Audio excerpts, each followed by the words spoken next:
कि आगे जाके हमें दुश्वारी या तंगी ना हो।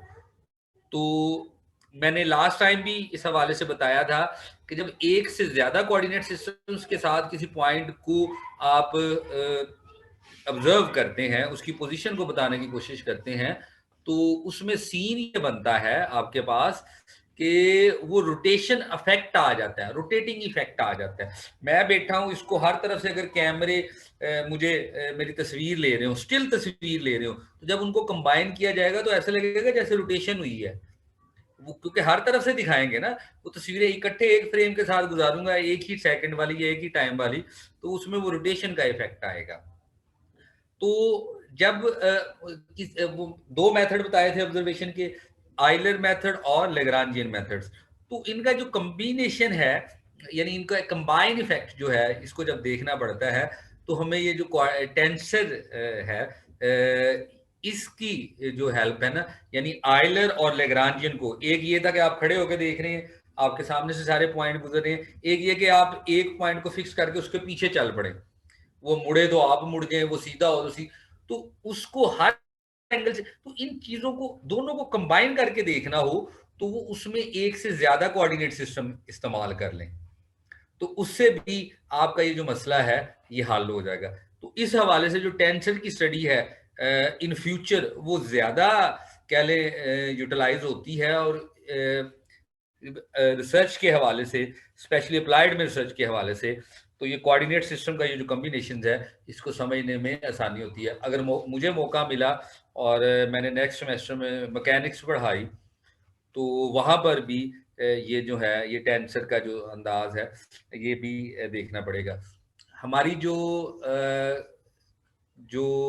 अप्लाइड मैथमेटिक्स हमारे यहाँ जो पढ़ाई जाती है, वेव मैकेनिक्स के अलावा, पाकिस्तान की बात कर, ज्योमेट्री की मैट्रिक्स बनती है उनके कोऑर्डिनेट्स की। तो ये जो 3 बाय 3, ये इसमें जो वेक्टर है, मैंने बताया भी था कि जितने कोऑर्डिनेट सिस्टम हो उतनी 3 की पावर्स होती हैं, तो 2 कोऑर्डिनेट सिस्टम है, 3 पावर 2 हो जाएगा, तो ये बन जाएगा 9 कंपोनेंट। तो ये 3 बाय 3 की मैट्रिक्स बनेगी, जो भी मैट्रिक्स है ये 3 बाय 3 की होगी। तो आमतौर पे जो अप्लाइड की स्टडी है, सवाई वेव मैकेनिक्स से क्रिस्टलाइजेशन का टॉपिक होता है, उसमें इस क्रिस्टल में जो 4 5 कई कोऑर्डिनेट सिस्टम जो है यूज कर सकते हैं। उतने कंपोनेंट्स बढ़ जाते हैं, 9 कंपोनेंट्स हैं, इनको कंट्रोल करना जो है, इनको कैलेंडर डिटरमिन करना डिफिकल्ट होता है। तो उसमें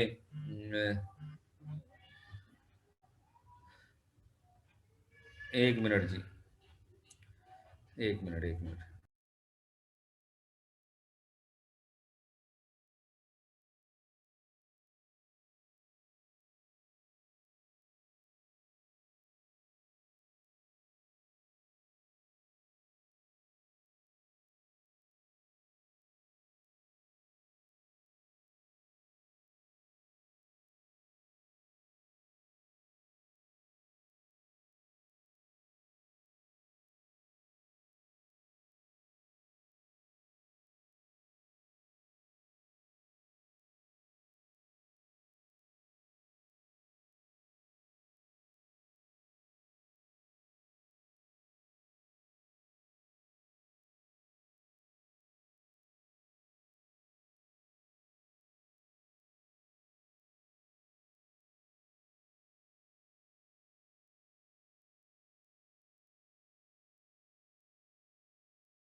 अच्छा जी, हेलो जी, जी मौजूद हैं सारे इधर ही?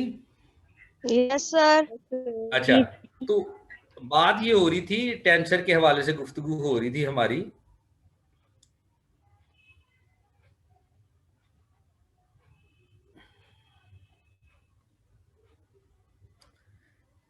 कि ये वो 9 कंपोनेंट्स बनेंगे। बाकी आगे जो है ये इसका ओवरव्यू मैंने दिया था। टाइम की अब शॉर्टेज है हमारे पास, तो डेफिनेशंस हैं उसके हवाले से देखेंगे। इसमें जो हमने पीछे चीज़ें पढ़ी हुई हैं वो यहाँ पे ना यूटिलाइज होंगी। एक उसमें था, अगर याद हो, क्या बोलते हैं उसे, डायरेक्शन को साइंस याद है जी? डायरेक्शन को साइंस, हाँ जी सर जी, याद है। चलो अच्छी बात है। तो डेफिनेशन, पहली डेफिनेशन स्टार्ट करते हैं।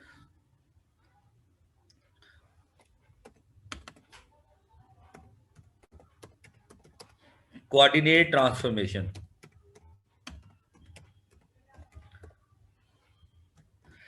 अच्छा, ये तो हमें पता लग गया है कि एमसीक्यूज आने हैं, तो उसी हवाले से जो है अब क्वेश्चंस के ऊपर यानी क्वेश्चंस नहीं हम इतने देखेंगे, लेकिन जो डेफिनेशंस हैं उसको देखेंगे और हमें अंदाजा होना चाहिए कि कौन सी चीज कैसे है। तो डेफिनेशंस पे फोकस जरूर रखना है। जो बुक है, बुक की जो एक्सरसाइज है, एक्सरसाइज की तरफ नहीं जाना, जो डेफिनेशंस हैं उनको जरूर देखिएगा। और ठीक है, जी सर जी। जी सर। कोई यस जी सर। सर। जो टेंसर वाला चैप्टर है ना उसकी एक्सरसाइज नहीं, ठीक है। देखिए, जो शाम सीरीज वाली बुक है उसमें देखिएगा पहले डेफिनेशंस लिखता है सारी, एग्जाम्पल कोई नहीं करता, फिर उसके बाद एग्जाम्पल्स करता है और फिर एक्सरसाइज देता है, इसी तरह करता है ना। तो मैंने ये कहा कि सिर्फ एक्सरसाइज वाला पोर्शन जो है उसको आपने जो है वो करना है।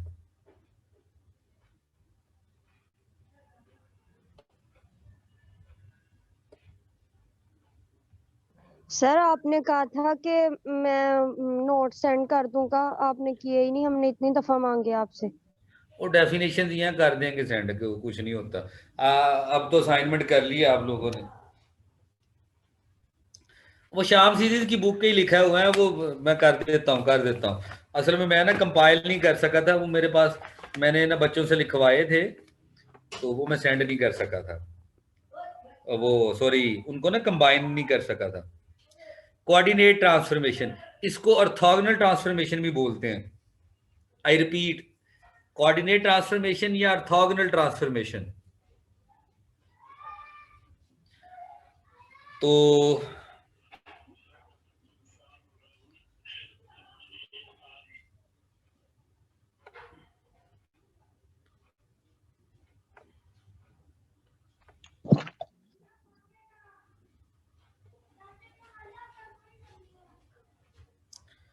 ट्रेडिशनली ये एक्स एक्सिस, ये वाई एक्सिस, ये जी एक्सिस, इसका यूनिट वेक्टर आई, इसका यूनिट वेक्टर जे, और इसका यूनिट वेक्टर के। जहां पे मिल रहे हैं ओरिजिन, ये इसको ओ बोलते हैं। अब ये एक कोऑर्डिनेट सिस्टम है, ठीक है। एक और कोऑर्डिनेट सिस्टम लेने लगा हूं, वो भी कार्टीजियन ही है।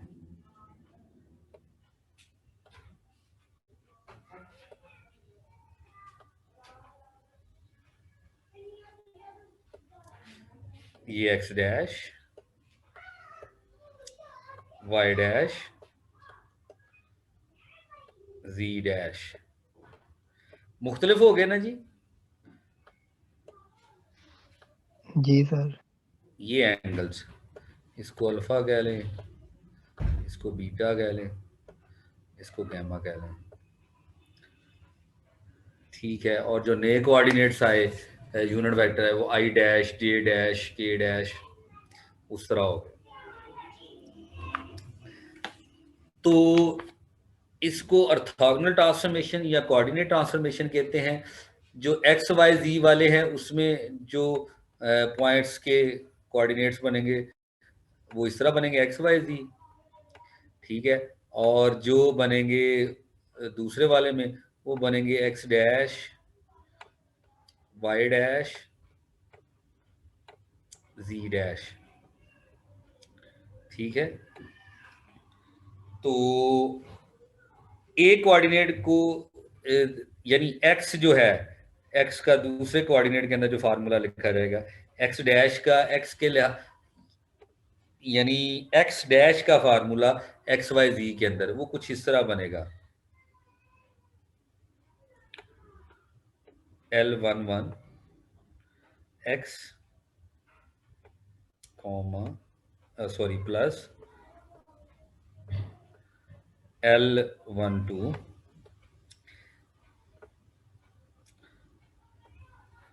Y plus L13 C y dash L21 x plus L22 y plus L23 z और इसी तरह z dash L31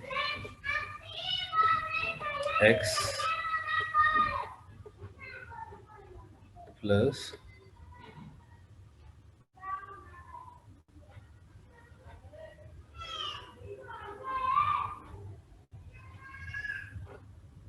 L32 y plus L33 z। अच्छा याद रखिएगा, अगर एक्स वाई जी की जगह x1 x2 x3 लिख दिया जाए तो वो हमारा जो कर्विलीनियर के अंदर लिखने का स्टाइल था उससे ये रिजेंबल कर जाएगा, तो वो उससे जो है ना इसको आपने परेशानी होना। ये फिगर थी कोऑर्डिनेट सिस्टम की, ठीक है, इसमें सिर्फ बताया कि ये रोटेशन का इफेक्ट है।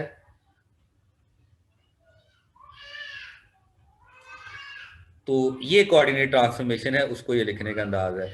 Where L1 L11 L21 L12 ये जितने भी L हैं ये सारे के सारे डायरेक्शन कोसाइंस हैं, डायरेक्शंस कोसाइंस हैं x dash y dash z dash के with respect to x y and z। बल्कि मैं लिख ही देता हूं,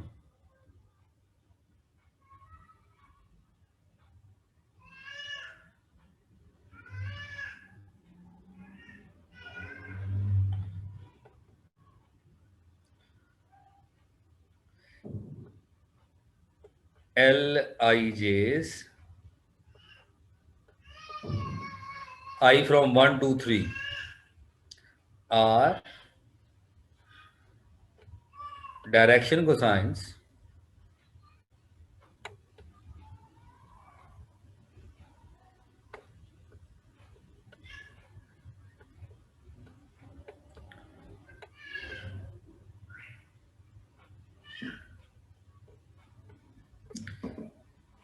of x dash y dash z dash with respect to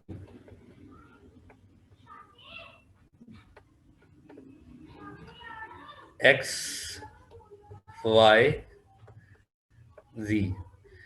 x y z के डायरेक्शन कोसाइंस क्या होते हैं?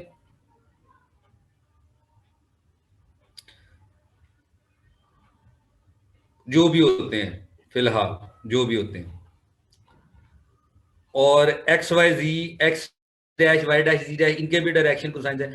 तो वहां पे हम लिखते हो, अगर याद हो तो LMN लिखते होते थे, अगर याद हो एक्स वाई जी में, ठीक है।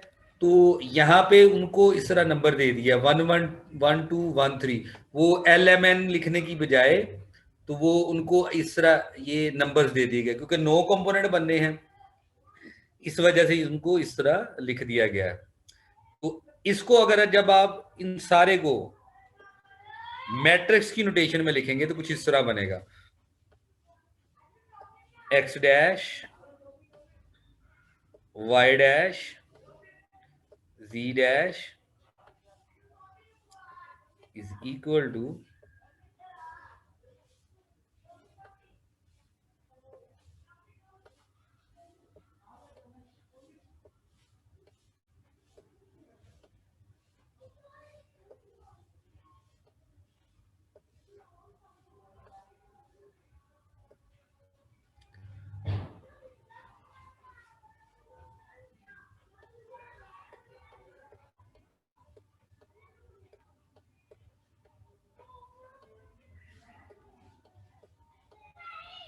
इस तरह बाकी के सारे जो है वो 2 रोज आ जाएंगी यहाँ पे ना, उस तरह वैल्यूज आ जाएंगी।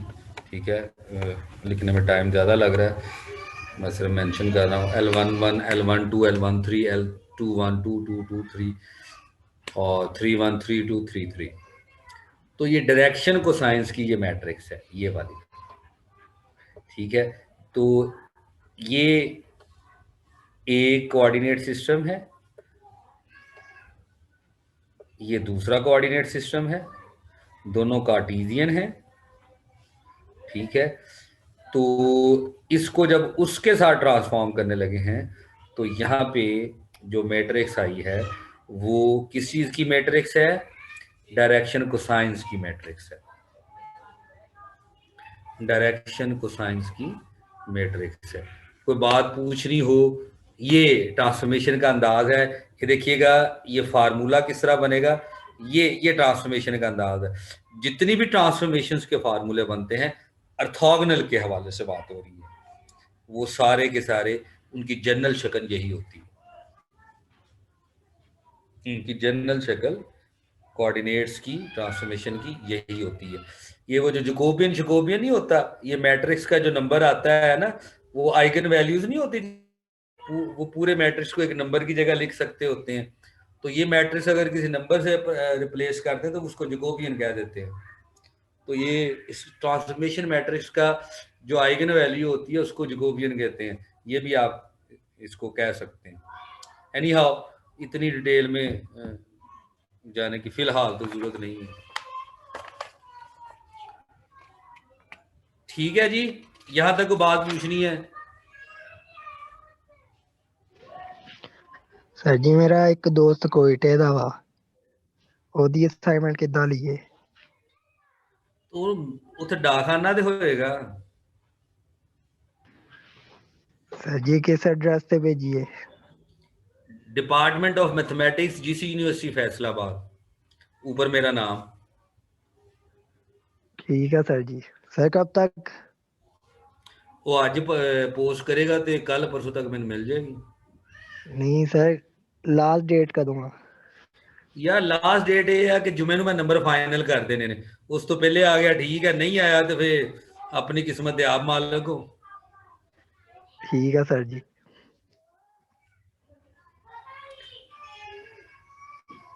जो जो पढ़ाया है इसके हवाले से कोई बात करना हो।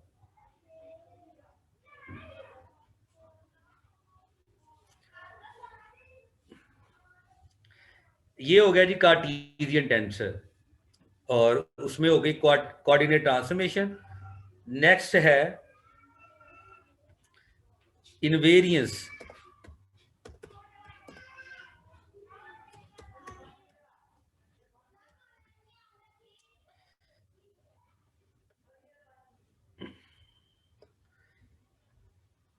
एक कोऑर्डिनेट सिस्टम से दूसरे कोऑर्डिनेट सिस्टम में चले गए। ठीक है, गौर से सुनिएगा, इनवेरियंस की बात करने लगा हूं कि ये हमारे पास एक स्केलर पॉइंट फंक्शन है फाई,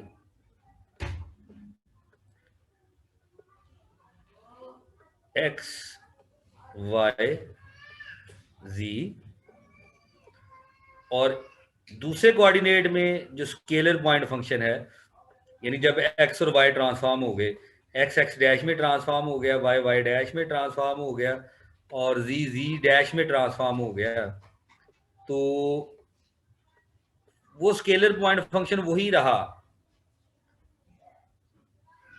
तो ऐसी ट्रांसफॉर्मेशन को इनवेरियंस बोलते हैं।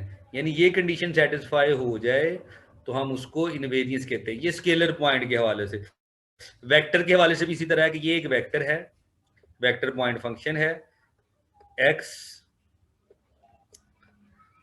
वाई जी। तो जब इसको दूसरे कोऑर्डिनेट्स के पॉइंट्स के अंदर लिखेंगे तो वो कुछ इस तरह बन जाएगा, a vector dash x dash y dash z dash. ये दूसरा पॉइंट हो गया, दूसरा। यानी ए इधर डैश है जी, फाई डैश में कन्वर्ट हुआ, लेकिन दोनों एक जैसे हैं, बराबर है। ए वेक्टर था वो ए डैश वेक्टर में हुआ, लेकिन जब कंपोनेंट की शक्ल देखी तो वो एक जैसे ही है, तो शक्ल एक जैसी रही, इसको कहेंगे इनवेरिएंट है। मसलन मैं मिसाल दे देता हूं, आप लोग कंफ्यूज ना होइएगा। X square plus y square is equal to a square. तो एक्स ट्रांसफॉर्म हो गया एक्स डैश में, वो बन गया x dash square. Y transform हो गया वाई डैश में, तो बन गया वाई डैश स्क्वायर। ठीक है, इनका जवाब भी ए स्क्वायर आ गया। Then this transformation is called invariance transformation. वही शक्ल वही चीजें कांस्टेंट। देखिए एक्स एक्स डैश से बदला है, वाई वाई डैश से बदला है, ए को ए डैश से नहीं बदलना है। और समझ आ गई है? जी सर। Yes sir. जो जो वेरिएबल्स है ना उनको चेंज करना है, कांस्टेंट्स को नहीं। तो ये हमारे पास जो है, इसको कहेंगे कि ये इनवेरिएंट रहे हैं। अब अगर स्केलर पॉइंट फंक्शन है तो ये होना चाहिए, वेक्टर पॉइंट फंक्शन है तो ये शक्ल होनी चाहिए। ठीक है, और दो कोऑर्डिनेट सिस्टम के साथ चले, इसको क्लियर कर लेता हूं। ये एक पॉइंट है P, इसका एक कोऑर्डिनेट सिस्टम में जो पोजीशन वेक्टर है वो R है, और दूसरे कोऑर्डिनेट सिस्टम में इसका पोजीशन वेक्टर R डैश है। इस हवाले से कोई इतराज है तो बता दें। नहीं सर जी।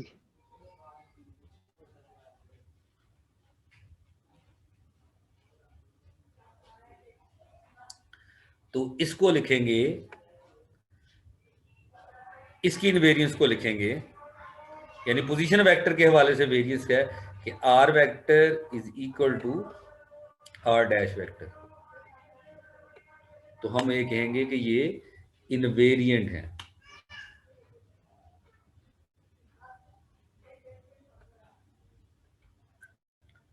इसके हवाले से कोई बात?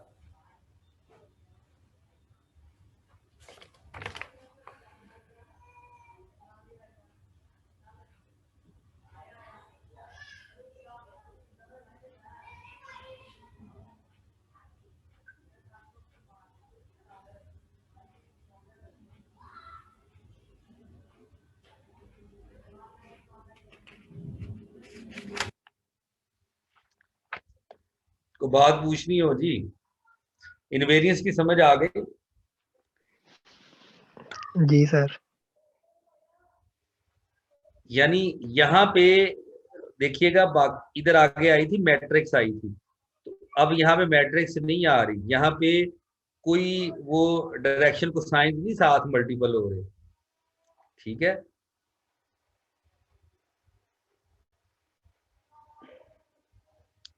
तो इसको ऐसी ट्रांसफॉर्मेशन को इनवेरियंस ट्रांसफॉर्मेशन कहते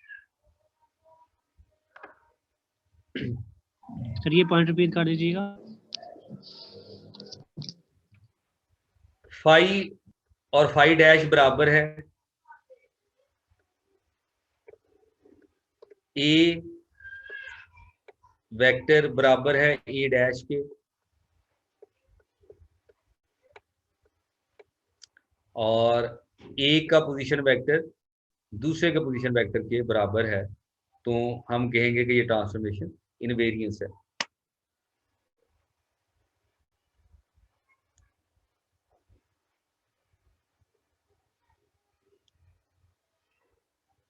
ठीक हो गया जी।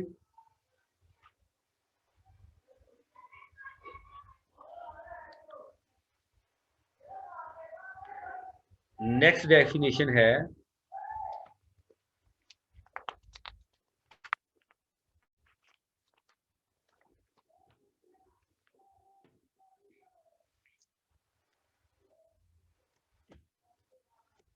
क्रोनिकर डेल्टा।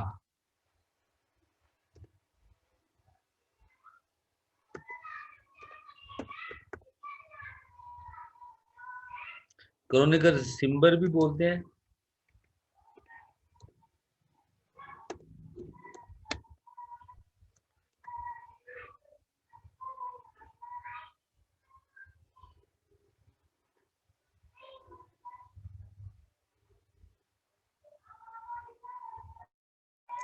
इसको क्रोनिकर डेल्टा भी बोलते हैं, क्रोनिकर सिंबल भी बोलते हैं।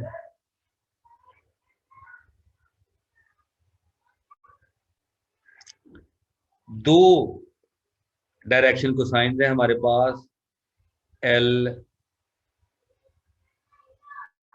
पी एम और दूसरा है एल पी एन। इसको यूं समझ लें L11 और L12, इनको आपस में मल्टीप्लाई करना है। क्या करना है? Multiply mean dot product, dot product, इनको आपस में मल्टीप्लाई करना है। तो ये जनरल में लिखूंगा अगर, तो इसको जनरल की शक्ल में इस तरह लिखूंगा। ठीक है, पहला पहला सेम है, देखिएगा इधर भी पी है इधर भी पी है, दूसरे दोनों मुख्तलिफ हो सकते हैं। और 9 से ज्यादा डायरेक्शन को साइन दें। ये कौन कह रहा था किन्नू किन्नू क्यों आवाज आती है? भांडिया की आई आवाज है?